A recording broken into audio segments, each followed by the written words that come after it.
All right, welcome in. We're here. This is what's today's date here? I always miss my date here. 27th. Yes, yes, 27th. there we go. There, yes. November 27th. We're here in studio.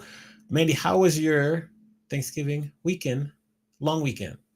It was hard to discern which day was what this weekend. It was wonderful. I stopped, I took off on Wednesday. I did not work Wednesday. Which day was Oh, hold what on. this There we weekend. go. It was wonderful. Go ahead. Keep Oh, going. that's fun. I don't know what happened there. Live streaming Yes, yes, keep activities. going.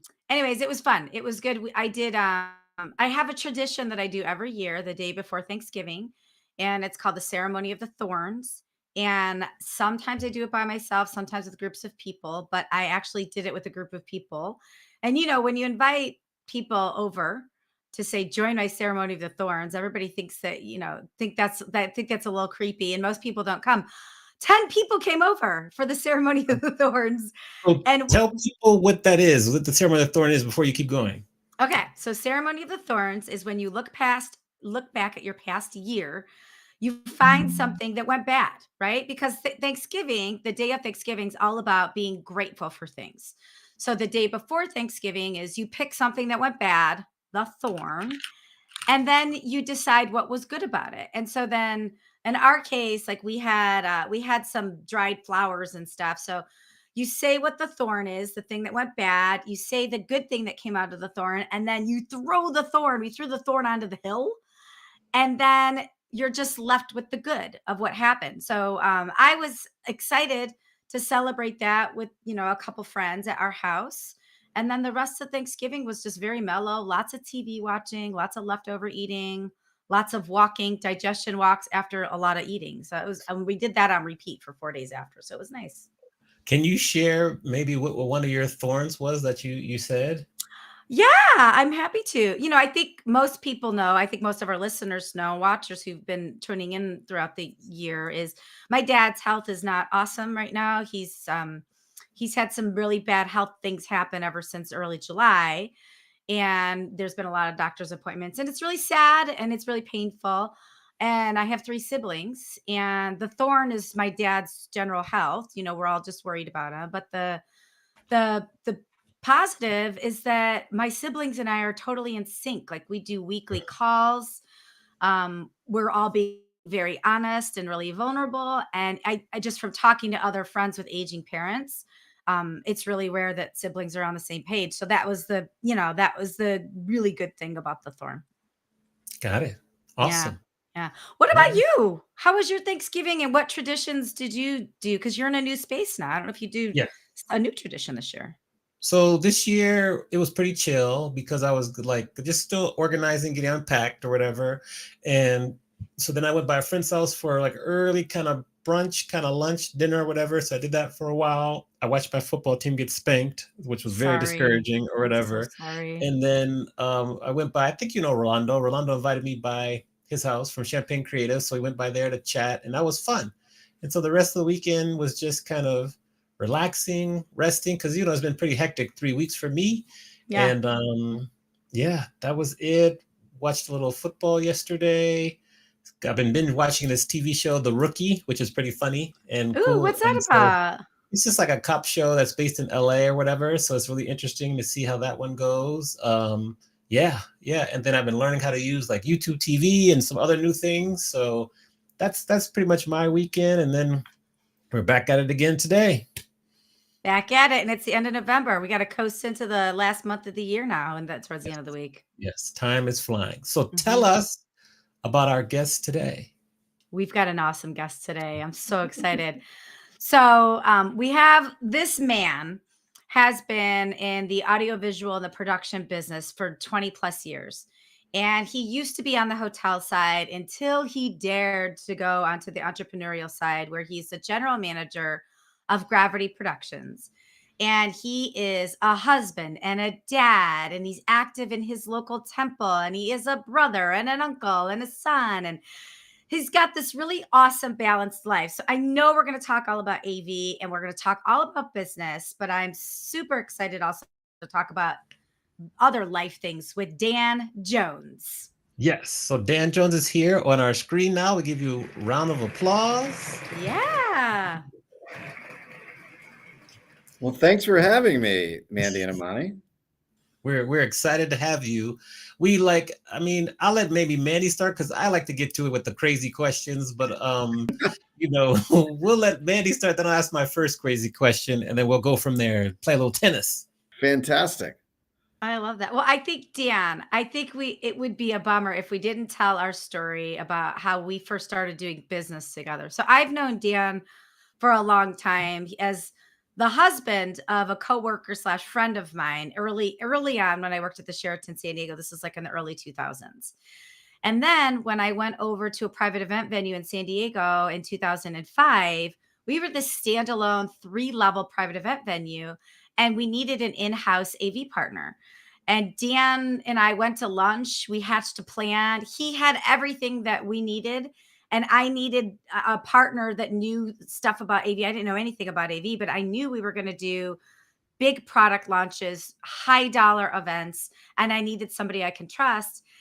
And Dan crushed it. Dan and Gravity Productions, they totally crushed it. They were our in-house provider at the standalone venue for many years. And even after I left that venue, they still interacted with that same company. And I think you may still interact with that same company over the years. So I think, you know, I got the benefit of knowing Dan personally as a cool pal. And then we got to work together, and we still work together. Some of my clients use them when they bring in their own AV production company as well. And so I've gotten to see all the sides of Dan and Gravity Productions, and it's been awesome. We've had a lot of fun times together. We can't share all the fun times on the show, but we've had a lot of fun times together. But I think with that, Dan, I want to ask, it's just right off the bat of, you've been in this business for so long, and you have the experience of being an in-house provider, but also being the person that is coming into somebody's, you know, hotel or standalone venue as it is. So like, what is the state of the industry right now for you? Like, how are you feeling about what's going on in the bidding process, or just the advice in general to people that are sourcing and buying AV? That's a great question. So I appreciate the fact that you've kind of like hinted at how long I've been in the industry. So we don't have to say like exactly how long, but we can be direct. You know, so I've been in the audiovisual production industry for about 26 years. So like Mandy said, I started working for an in-house provider, and probably most people understand what that means. But what that means is that is a third party company that partners with a hotel or a venue and operates as the exclusive or the partner of record within that venue, right? And they usually have a financial agreement with the venue, with the hotel chain, that it is in their client, which is the venue's best interest, that the end client use their services for production, right? So that's what that means. So I started on that side. I left after a couple of years into that to work as an independent contractor within the audiovisual production world for a couple of years before I came on with Gravity Productions, which is where I am now, which is a full service audiovisual production company. So I've seen it's changed a great deal in the 26 years that I've been involved. When I first started, there were a lot of in-house audiovisual providers, a lot of different companies in that space. Some of them were regionally based, some of them were national, some of them were international, but there were just a lot of players in that space. At this point, domestically in the United States, there's probably 3. Right. So that's a big change. And of those 3, I would say one has the lion's share of the market. So that is that's extremely disruptive, I think, to the business space of audiovisual production, that a company has kind of a near monopoly on the space. Now, you don't have to use an in-house production company. You can use independent production companies like mine, but it is getting trickier, and there's a lot more kind of gotcha going on in the contract phase for events that can be very restrictive and very financially punitive to events on the audiovisual production side. So on the upside, I feel like, at least I can speak for my clients. My clients are getting more savvy about that, are asking better questions, are coming to other experts in the space, right, to find out what good questions they should be asking, so that they don't get stuck in a situation that they don't want to be in, using a provider or a company that they don't want to use. Let's put that into practice, because you bring up a really good point. And negotiating hotel contracts, I am dealing with this every day. The hotel contract that says the hotel in-house AV has to be exclusively done by the hotel in-house AV, right? But then we say, hey, we can't agree to that because my client's been traveling with their own AV company for years and they're comfortable with it. What questions can meeting planners or anybody signing a hotel contract, what questions do you recommend they ask before they sign that contract? And what language do you recommend they put in that makes your job easier when they end up bringing you into the hotel? Because it completely depends venue to venue, even within the same brand, how they are going to respond to that, right? Because there's all this kind of internal push-pull at the specific venue, and there's so many different like drivers and motivators with that. So you may be going into a venue where you may say that off the bat, and they may say, absolutely no problem. Feel free to redline anything you like that pertains to that. Because remember that this company typically is a third party, right? So it's not Hyatt, it's not Hilton, right?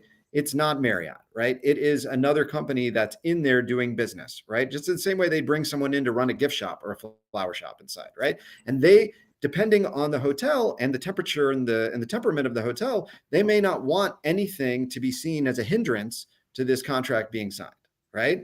And you'll know that, you can get a pretty good read on that right away, right? On whether this is black or white or gray, right? Or sort of where it is. And then from that, then you can kind of decide how you want to approach it, right? Mm-hmm. If you're really trying to protect yourself and your client from anything that could be like punitive action from the hotel based on you bringing in your own audiovisual provider, right? So there are certain fixed things that as an outside AV provider, I can't control, right? I can't control the internet. I can't control power. I can't control rigging, right? Those are all costs that are going to be set by the hotel that neither myself or my clients can control, right? So getting a handle on those costs as quickly as possible, even if they're estimated, right? So that you have this kind of fixed number in mind to work with. Then there aren't any surprises when if you're bringing in your own provider after the fact, where they're like, oh, that's going to be this much more, right? So anything that can be pre-negotiated, especially on the power in the internet side, is really critical. Especially if you feel like it's going to be a battle, right, to get the hotel to allow your client to bring in their partner. Good tip, because I always negotiate the meeting space internet, but it has never occurred to me to negotiate the power. So I think that's an awesome tip. Love that. Power is, everyone's been like, internet has been like the thing forever, right? Because it's charged at such a crazy X factor over like what it's actually worth, right? Power is becoming more of a thing. Venues are getting really smart. New builds are taking power outlets out of rooms sometimes, or putting in kind of proprietary plugs that they have to put in, so that you couldn't even come in and like charge your phone or your laptop, right, without calling and saying like, hi, I need electricity in this room that I've rented from you. That's interesting. I didn't realize that. That's like the old school jamming the internet kind of thing. That's super interesting. Yeah. Well, my question, well, you're giving a lot to kind of digest right there, but I want to take it back, and based on when you started your career to now, what has been maybe the one or two technological advances that have you just saying, wow, like you're so surprised at this specific advance in technology? I think I don't know. There's a lot that's happened, but I mean, the video, on the video side of things, like that's kind of where I've seen like the most dramatic shift, right? Because for even just something as simple as like a projector and a screen, right? When I first started, the brightest projectors we wouldn't even use now, right? Like they're to the point that they're not bright enough that like nobody, they wouldn't be acceptable, right? So that the progression of that technology of projection getting brighter and better and HD, like it's such a complete difference from where it started when I started in the late 90s. I would also say the sort of the advent of LED technology for video, right? Rather than projection, going to an LED, or from a projected product to an emitted light product, right? That you can use outside. Because for years, I would say for 15 years, I would always have to tell clients the unfortunate truth that if they want to do something outside, you can't fight the sun. The sun will always win, right? Money is no object. It doesn't matter. But before we had LED walls and that kind of product, there was nothing we could do about that, right? It just didn't matter. And now, now we can put any size LED, any size screen you want outside, and we can fight the sun, and we can be bright enough to work against that. So I would say those are really the game changers that stand out to me. Interesting. Okay. And then when you're looking ahead, what are some advances that we should keep an eye on? Like we should really pay attention to this specific advance and maybe try to use it more often now so we can be ready when it hits the mainstream. That's a great question. I think I'm going to reframe it a little bit, and then you can ask me again if I didn't answer enough. So something that's happening interestingly, like in the consumer space, right, is the resolution of our screens, right? Like first we all had HD, and then we all had like 4K, and now people are like 8K, right? And it's great, and it looks amazing, and it's so much more resolution. In order to actually work with those kinds of resolutions outside of like your home, like cable box and TV, right? It's incredibly complicated, right? It basically like as that scales up, everything else scales up in the chain. Your content, if you're like, oh my God, it has to be 4K projection, right? Well, if you're gonna have 4K video, then your source, right, has to be 4K. So if you're still making your video just in HD, it doesn't matter if you've got a 4K video screen, right? Mm. And if you did make that in 4K, right, then the file sizes are bigger.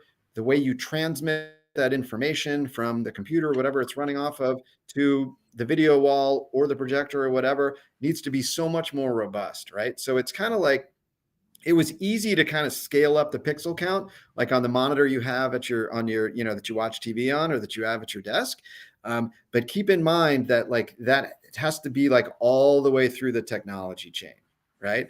And there's a lot of times where we'll build giant LED walls for people because they want it to be massive and impressive and walk into the room, and then they give us the content, and the content like is either sized wrong or not high enough resolution, and you're not really getting bang for your buck, right? Because you've got too big of a palette and you've got too small of a pencil type of thing. I think that whole compatibility thing is something we don't think about because, a lot of times people do sell you on like, we've gotten, and that term state of the art technology, I hate because it's like, what does that even mean? What does state of the art even mean? But people do sell you on, we've got state of the art technology or we've got but it's super cool that you have that. But if you don't have all the other compatible components to it, it's completely unusable. So I think that's a really good point that you bring up. Have you been in a situation over the last couple of years or so where somebody's really wants the state of the art everything and you just couldn't make it happen, not because of what you physically had, but like the way the client was delivering it or the capacity of the hotel, like it just didn't work? Yeah, I think it's more on the kind of like, there's a little bit of a disappointment factor, right? When we build something gigantic and awesome and massive, and then we're given, something not so great to put on it, right? And because a lot of that is, when people, especially in today's market, a lot of people make their content internally, right? And Right. typically that person has 17 other jobs. And, they've been, finally had time to devote to this 48 hours before the event. And they made the best graphic or the best video or the best thing that they could. And, then we put it up and it's suddenly, 45 feet wide and 15 feet tall. And they're like, oh, golly, you can see the seams in that, pretty good, like Yeah. that. I think those are kind of the disappointing moments. And we're on our side of it, we truly try to set people up for success as much as possible. And, this is exactly what you need. And this is the best way to do this. And if you don't have time, then maybe we can do it for you. We can connect you with somebody that does. So, there's a little bit of, there's a little bit of like garbage in, garbage out, that can be disappointing. It's a good point. Yeah. Now, if we go back to how you produce big events all over the world as a DJ, I must ask you, what makes a good event DJ? A good event DJ is first of all, one that is good at their core job, right? Like it doesn't matter what gear you bring or what gear you ask me to bring for you. If you don't know how to run a room and run a crowd and read a crowd, like those core competency DJ skills, nothing else matters, right? And that will get you really far, honestly. Like if you're working with a good production team, they can carry you through the rest, right? But you got to be good at the thing that you do. But I think really understanding that you're on the scale, it depends on the scale of the production, right? It's understanding that you are, yes, a critical piece, but a piece of a much larger production that has a lot of moving parts, and just really being a team player with that is I think a really, really critical skill for a production DJ to have. And understand that there is, especially if you're very like set driven or, I do it this way.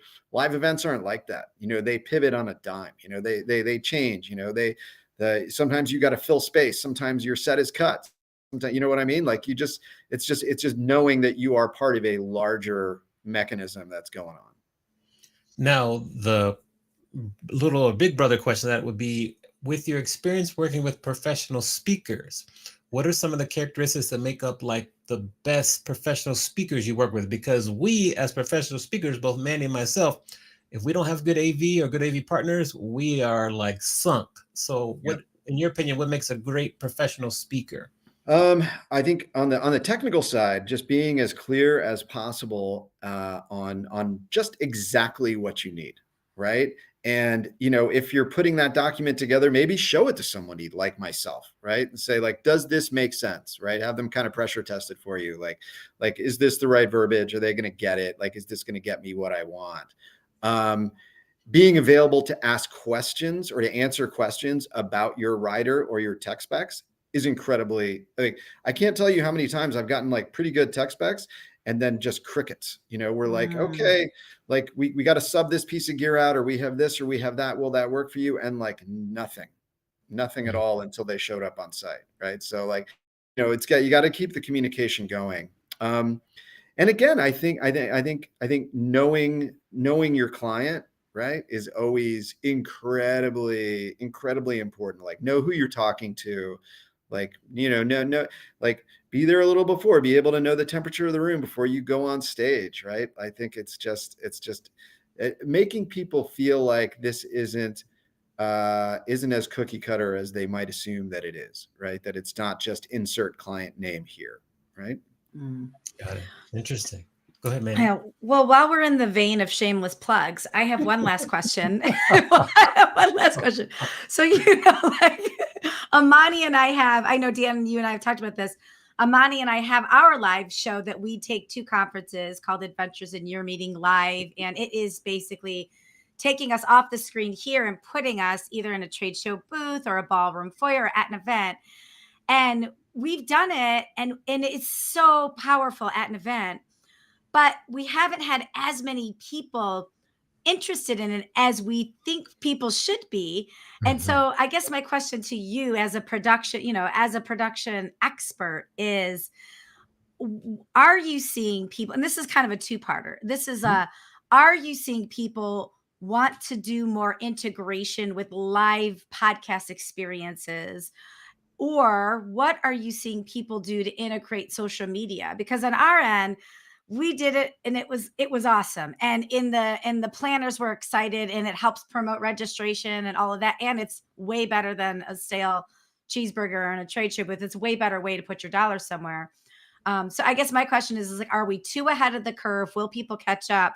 Or does this require some education? Or are you seeing it? We're just not talking to the people that want to do it yet.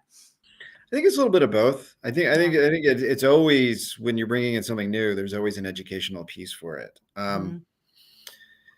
We do see clients of ours who are, trying to put together a podcast or something like that on site. It's usually handled internally, right? But I think so many of our clients are always trying to like solve that like social media engagement question, right? So if you can position yourself to be the solve for that X, right? Like you want to be able to answer that question, right? Like if you're trying to figure out, how to get traction on social media or whatever, like our product, our thing, our widget, right, is the mechanism that can do that for you. And all we have to do is show up, right? We already know how to plug whatever we need to plug into. You tell us where you want it to land. We take all of that off your plate, right? I think they don't know how to answer your question, right? So in that way, you're a little bit ahead of the curve. But you can answer their question, which is how social media. Right? Like that, I feel like so many of our clients are just looking at it from such a specific like marketing lens that they miss the other pieces of it. That is such a good way to put it. And I think that's a bit part of a bigger business answer too. It's like, what product do you have that solves, the problem that the customer has? And your product probably solves a whole bunch of other problems too, but those problems aren't as important as that one that the client's asking about. So that's awesome. I love that advice. And then for you personally, what are you excited about, in your industry, even if it's old or new? Like what gets you excited about working with the productions that you do? I am, the industry has gone through like so many ups and downs, 25 plus years, and it's very connected to the economy. And then other things that we never thought it would be connected to, like a worldwide pandemic, right? So I've seen like people's scope of imagination, like contract and expand and contract and expand, right? So many times. And I really enjoy, getting outside the box, right? And getting away from death by PowerPoint, right? And a lot of times that's a function of budget, but sometimes it's also a function of imagination, right? And like, what are you willing to do, and how much input are you willing to take from someone like myself, in how to make your show better, right? Like I always joke that if I have a professional tombstone, it'll say Dan Jones. He made his clients look as professional and cool as they allowed him to make them look, right? Like people are like, what do you want? I'm like, man, I just want you to look good. Like, that's it. Like, if you don't look good, I don't look good, and my company doesn't look good, right? So it is in my best interest to help you tell the best story that you can, or look the best that you can, or present your product in the best, tell the story in the most interesting way that you can, right? And a lot of the times we're looked at as kind of like buttons and gears and wires, right? And a lot of companies in the space that I'm in are like that, and there's nothing wrong with that, and there's definitely a need for that. But for me, it's when there can be a bigger partnership, and I can ask you, like, no, seriously, like, what do you want to do? Like, what do you want to accomplish? When this is over, how do you want people to feel, right? And then kind of engineer into the idea, right? Rather than like engineer the thing and then be like, okay, well then, we can use this to tell your story. Love that. You mentioned the pandemic. Well, two follow-up questions. First, you mentioned the pandemic. Many companies, AV companies, kind of went out of business during the pandemic. How were you able to survive? So for years, it's funny, with streaming and like we're doing right now, like this has existed for a while, right? Like Yes. It's been around for a while. Obviously it doesn't have the adaption and the adoption that it has currently.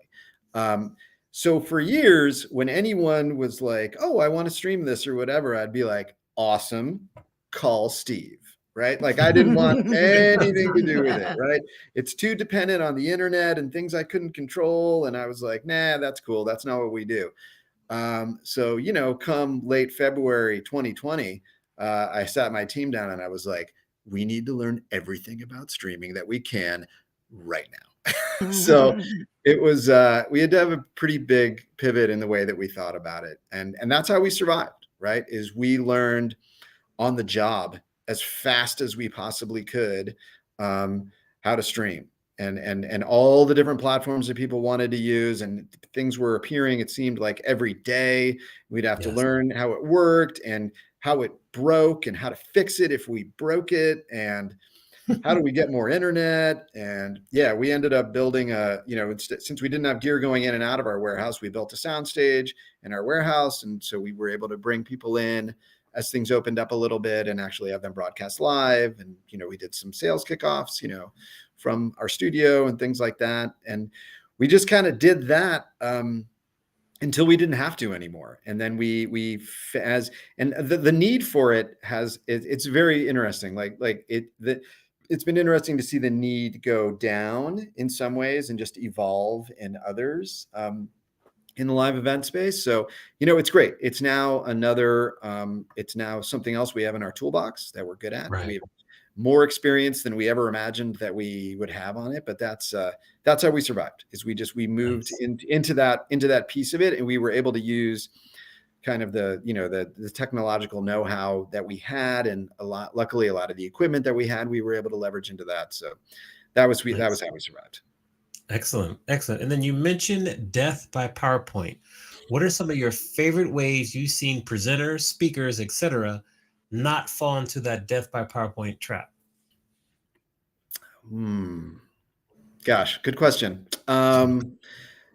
Don't read your slides. I tell my students that all the time. Keep going. don't put up a slide with 10 bullet points and then read them to me, right? Like, that's why you put them in a slide, right? your slide should always should be the punctuation on what you're saying, right? Sometimes it's data, right? You need to show a graph, you need to show a chart or whatever, right? But you are the one who's importing the message, right? And this is the what you're putting up there is, you know, it's to support what you're saying. You're not up there to support your slide deck. Your slide deck is up there to support you. Yes, well said. Any other tips coming to mind? That's one of my favorites because I tell my students that consistently. Yeah. What else comes to mind? If you're going to use notes, because, you know, especially if you're using PowerPoint or Keynote, you know, this has a lot of good notes functionality in it. That is great. If you can use them effectively without, again, reading them, right? Like do not put your script in your notes, because if you put your script in your notes, you will read your script. That's just what we do. That's just what you do, right? So again, you know, you need to put bullet points or keywords, right? Things like that are going to really help you remember. And again, they're just there to keep you on track, right? Because if you're reading, people are going to know you're reading, right? And if you're reading, then you can't be genuine, and you can't read your crowd, and you can't make eye contact with people, and you can't do all the things that actually make you an effective presenter. Yes. Yes. Amani, do you know what I just started doing? I did this for my speech last week. I started using a set list, like a band. Yeah. And it's just one piece of paper, and it's just one word, and like songs. Because I used to have a teleprompter, or I would have. I'm not a death by PowerPoint person either, but I would have, you know, bullets or whatever. And I memorize all my speeches. So I don't need that. But people learn differently. And I know sometimes people hear what you say by reading behind you or whatever. And then I realized I'm not doing anybody a service by having this. So I started, last week was the first time I used a set list, and it worked. Awesome. And I think I'm probably only going to do set lists now forever and ever. Because Dan, you're right. The bullet points, the key words are the key to victory for sure. Yeah. Wait, while we're on slides though, really quick, I have a question, because this, you know, Amani and I are on education committee for NPI, and we interact with speakers all the time. And this comes up a lot for slides. So from a production standpoint, Canva versus PowerPoint, like, does it matter to you one way or the other from a visual presentation standpoint? So I mean, from a like an AV provider, production company standpoint, right? The production companies right now are going to be most familiar with PowerPoint and Keynote, right? So if you are using a new product or a newer product, or a more like online product, right? You need to know it really well, right? Because chances are we can probably figure out how to fix something, right? If you break something or something isn't working the way that you want it to be, right? But that isn't in our like standard like skill set bag of tricks. Now, that's not to say that some people don't. Like some people may actually know how to work those products, right? But you're safer sort of staying in the big two. Now, I know that Canva and Google Slides, right? They're gaining popularity, right? Especially in the corporate space on the Google Slide side. I just always caution people that anything that lives online, right? Make sure you have everything you need downloaded onto your computer, because the internet is not forever, right? It's not like when the sun comes up, it stays up till it sets. Sometimes the internet just goes off, and there's not a darn thing anybody can do about it, right?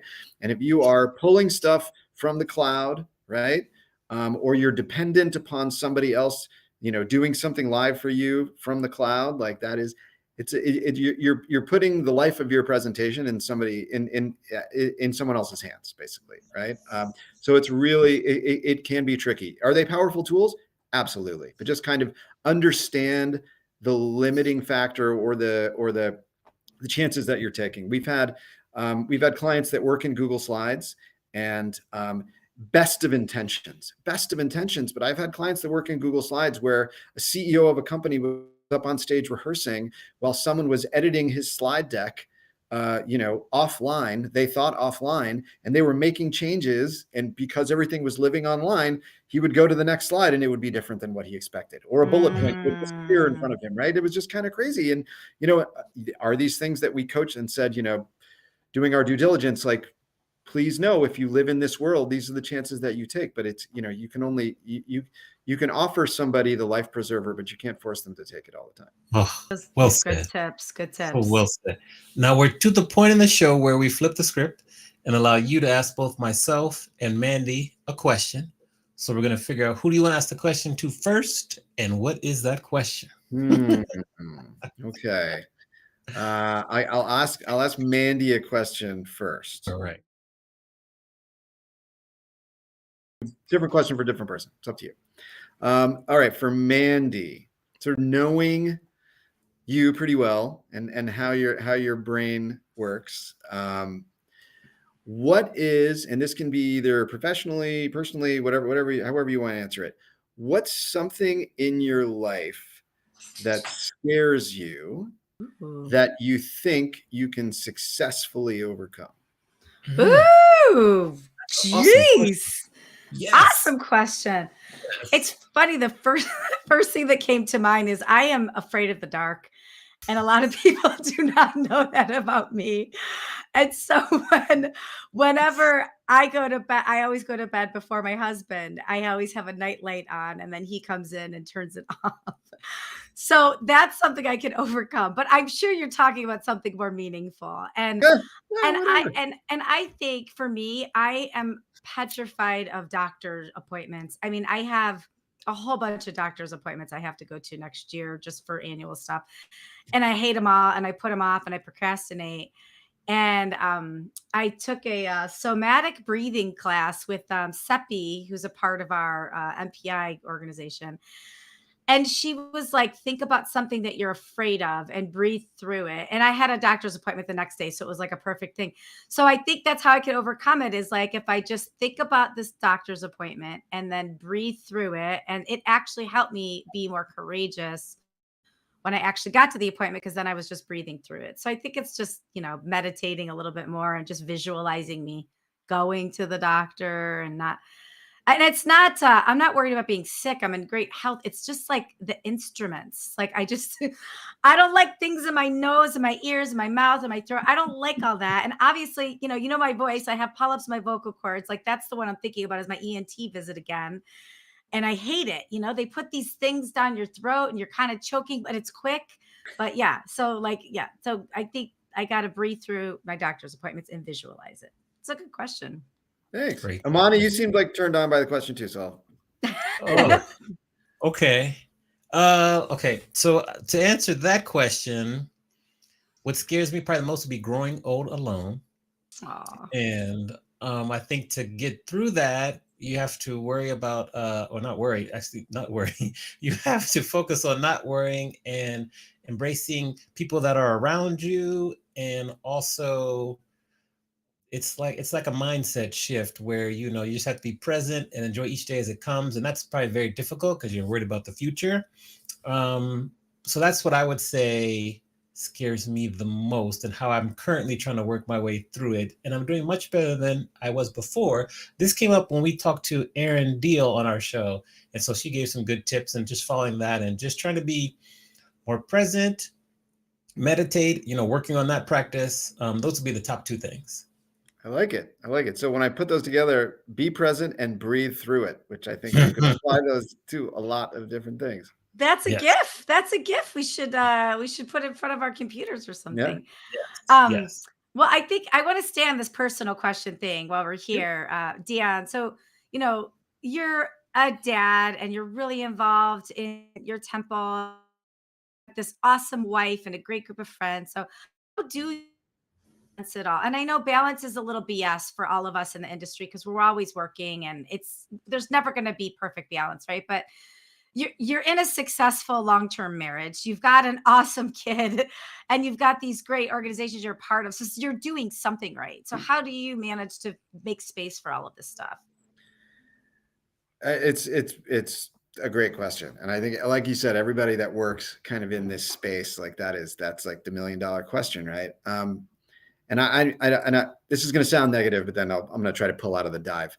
Back. I think the idea of depending on the career, right? Depending on the career, like within this career, within this space, live events, I think work-life balance is it's impossible. Like, I don't think, no, I just think like to the idea that you can create a work-life balance. Like, I think, it's a moonshot, right? That's so it's 1 in a million, right? I think understanding where to put your focus at the right time, right? That's how you get through it. And that's how you live a good and well-balanced life, right? It's knowing that the career is going to eat this much. And when the career eats this much, there isn't time for the other stuff, right? There isn't enough time, right? But when there is time, right, to get that back, right? Like because I always feel like when people say work-life balance, they're like, well, how do you schedule your day? Like, how do you make sure, you have 3 hours of this and 1 hour of this? And, and it's like, it's what we do is too fluid, right? And you can't outsmart it, unfortunately, right? You can try to create like guide rails for yourself, so you don't go crazy or, die of exhaustion, right? But I think this idea that like you can design this like perfect day or this perfect week, like living in live events, like it's just not. But you've got to, you're a rubber band, right? Like eventually, like you gotta go back, or you're gonna snap, right? So, and it's knowing, when kind of enough is enough, and you gotta shift your focus. So so many of us are on the road. So that's an awesome answer and a real answer, right? I think we all identify with that. But so many of us are on the road. Like, what practices do you have in place? And maybe it's not a practice, maybe it's just a thing, like how to spend time with Alex or how to spend time with Stacy, your wife. And do you have anything that you do before you leave or when you come back that like the family knows, or is it just you just wing it and hope for the best? It depends, because it depends on the event and how much it's going on and the schedule of the event. I think the thing I try to be the most mindful of, and I'm still working on it. I'd say I'm successful 63% of the time is when I come home, like turn it off, right? Like I work in a very minute to minute, moment to moment world when I'm on show site, right? And it's very fast paced and it's very direct. And I'm an incredibly, as you know, Mandy, I'm a very, very direct person, right? And I don't beat around the bush. And I don't lose my niceties, but it's very kind of like, dragnet, just the facts, ma'am. Like it's like it can be a lot, right? And I know when I come home, right, like my family is not my staff, right? And they should not be treated that way. I should not talk to them that way, right? Like I can slow it down. I can listen more. It's just it's more when I come back that I feel like I really need to pay attention. That's Interesting. good advice. Yeah. Turn it off. Yeah. Yes, turn it off. Now, Dan, if we're going to go back to the 90s, when you graduated from Ithaca College, and ask younger Dan, or tell younger Dan advice based on what you know now, like what advice would you give your younger self? I would probably try to explain to him that he was going to end up working in an industry that he didn't even know existed when he was in college, and maybe be a little faster on the uptake, that just because it wasn't what he had in mind when he went to college, that it would be a good career and that it would really be, the adventure of a lifetime, that he just, to just kind of get out of his own way a little bit and be like, okay, for a long time, I saw AV production as like something that I would just do for a little bit, right? Like it wouldn't be my career, right? I'd be like, I'll do this. And then maybe I went to school for cinema and photography. And then maybe I'll get back into film, or I'll get back into writing. Right.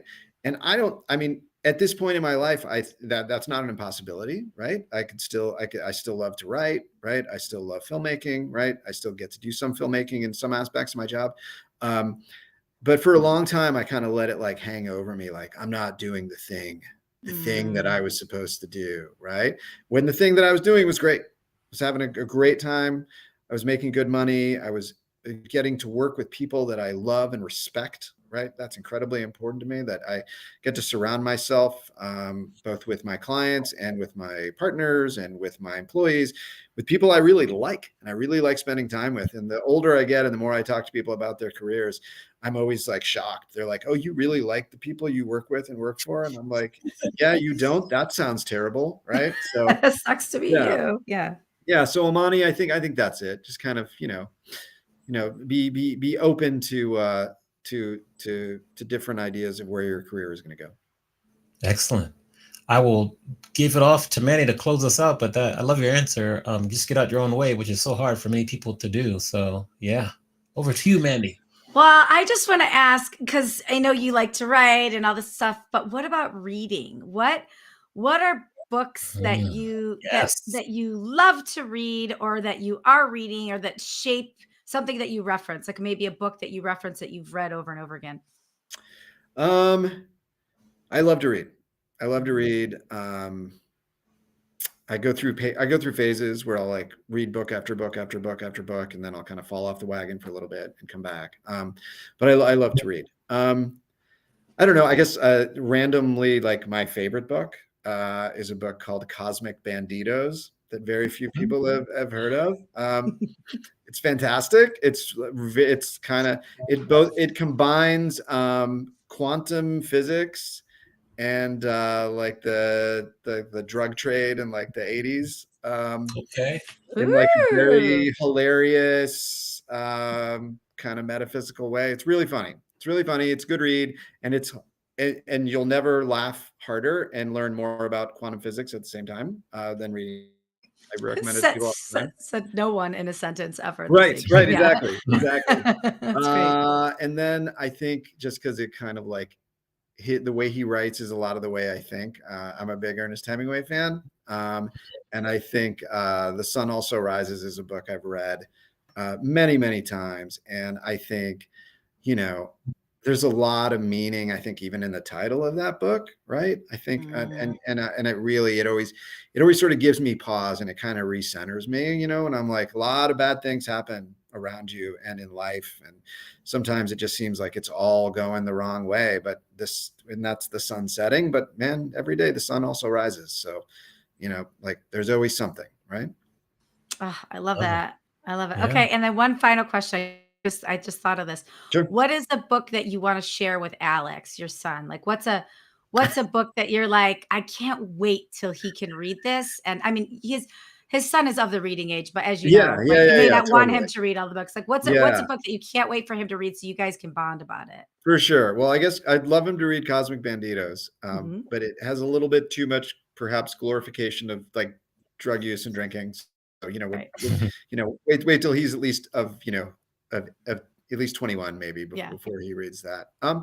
But yeah, no, and also I think I'd love for him to read The Sun Also Rises, and also I think The Great Gatsby is Mm. to me, like that's a Mhm. book that delivers, right? There's always like people always Yeah. bring up like, oh, these are the books that you should read in life. You should at least try to read Moby Dick once. You should read The Fountainhead. You should read like there's they're the list of books that you should read, right? And over time, I'll read them and I'll be like, and I'll try it again and be like, nah, I don't know. But I feel like The Great Gatsby, like just like I've never like, because people ask me, because I read a lot, they're like, what is the one great book I should read? I'm like, read, Great Gatsby by Fitzgerald. And everyone's always like, yes, I liked that book, right? Yeah. Or that book got me in this way or made me think about that. So that's Mhm. it. That's good. Awesome. That's good. I love that book too. One of my all-time favorites. Love that. Yes. Yes. Well, Dan, just thank you for sharing your knowledge. Very introspective discussion we had with you today. Thank you for sharing kind of best practices you've seen with DJs and speakers. Just some great knowledge. So we appreciate that. What can we do to best kind of support you and your business moving forward? Oh, thanks for asking that. I just, I appreciate sort of getting the platform and getting to talk a little bit about my personal philosophy towards, AV production, which can be kind of, sort of like I said, nuts and bolts and wires and nerds, right? I think that just kind of elevating the discussion on audiovisual production. And I would just say, if you have audiovisual production needs, or even just have a question about audiovisual production needs, You can find our website at GP, like Gary Patrick, show, SHOW.com. And that's a great way to get in touch with me to learn more about the company. Awesome. Well, we'll give you a round of applause and we'll put you in the group. Go ahead, Mandy, before I. I was going to say, Dan stands by that because there have been crazy AV questions I've asked him over the years, and he always answers, and it's always valuable information. So take him up on that. It's he puts his money where his mouth is with those answers for sure. Cool. Well, we'll give you some applause, get you back to the green room. So give us a second here. But thanks again. Round of applause for Dan Jones. Yes. Thanks, Dan. All right, Mandy, excellent show yet again. What do we have to look forward to next week? Well, next week we have somebody, a stranger to us. She was a recommendation from a previous guest, Scout Sobel. Yes. And it's Nicole Christie, who is the owner of Tula Productions, another person in the podcast and media space. So we're going to learn a lot about podcasting again, how to get onto podcasts, what podcasts look for in terms of great guests, how to read metrics, all that good stuff. So I'm excited to have her and to meet a new friend. Awesome. Well, good to see everyone. Make sure you follow our Adventures in Business Live LinkedIn page, follow us on YouTube and our Instagram page, and just share it with a friend. Leave us a review on the platform you're watching. And thanks again for your time. We'll see you next Monday at 4 p.m. Eastern, 1 p.m. on the West. And Mandy, have a great week. Have a great week. Bye, everybody.